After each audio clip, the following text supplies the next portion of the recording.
Hello friends, আরেকটা blog নিয়ে এলাম। আমি আমার মায়ের একদম রেডি হয়ে গেছি। আমরা যেতাম আমরা পাড়ার একটা বিয়াত, গ্র্যান্ড প্যালেসও।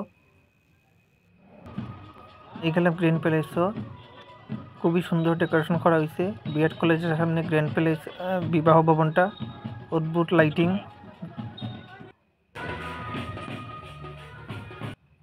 মাস্টার এই যে হচ্ছেন গিফট দেওয়ার লাগিয়া, সঙ্গে বাবা আছেন।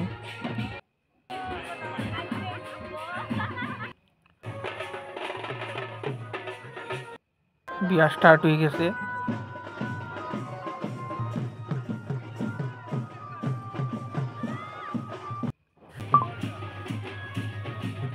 খুবই সুন্দর ডেকোরেশন করা হয়েছে গ্র্যান্ড প্যালেস।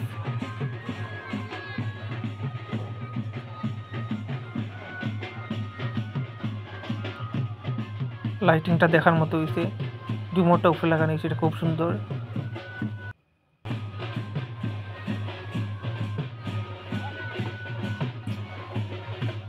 একটু ইউনিক স্টাইলে সাজানো হয়েছে কুঞ্জটা, জামাই বউয়ের জায়গা।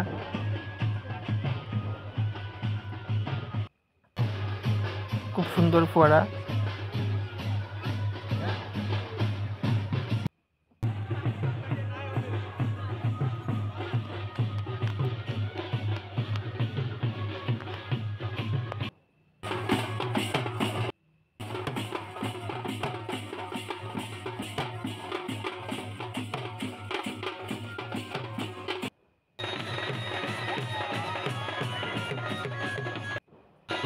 বিয়া শেষ হয়ে গেছে। ক্যামেরাম্যানরা ফটো ওঠানি খুবই ব্যস্ত এখন সব।